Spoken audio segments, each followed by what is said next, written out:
The inception of Marvel's Iron Man VR all started with a challenge.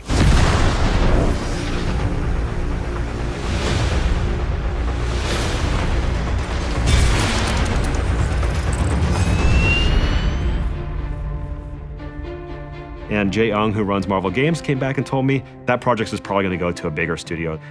And I said, hypothetically, what would it take for us to get that project? And he said, well, you have to have the best pitch I've ever seen and a prototype that beats every other prototype we've ever seen.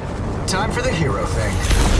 3 years ago, when we started prototype flight, the first thing I did was just put some physics thrusters on my palms in VR and see how it felt. I remember looking over to one of their employees. He was in that prototype for like 30, 45 minutes, just playing it over and over and over again, just flying around in VR, just like Iron Man, right? And I just knew at that point that we had nailed it. Sir, hostiles inbound, 10 o'clock. So much for a hero's welcome. We wanted to satisfy people's expectations from that, and that's not only visuals, that's sound, art direction, it's a combination of all the senses. The complexity of how the suit animates basically and how it breaks apart, how the suit up sequence happens, how the auxiliary weapons pop out, and that was really important to nail visually as it's pretty much expected by the fans at this point.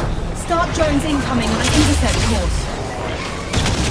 Tony Stark as a character is such a fun sandbox to play in as storytellers. At Camouflage, we really wanted to make sure that we paired the action with really fun and meaningful story moments. But not only being these characters in a PlayStation game, but in doing it in PlayStation VR, to be completely immersed and to be that character. And you are? A ghost from your past. In a lot of ways, developing this game is really, really difficult, but in a lot of ways, developing Marvel's Iron Man VR is actually quite easy, because whenever we got stuck, we just look back to the source material. We look back to what makes Tony Stark one of the most iconic characters in the whole planet. Threat neutralized.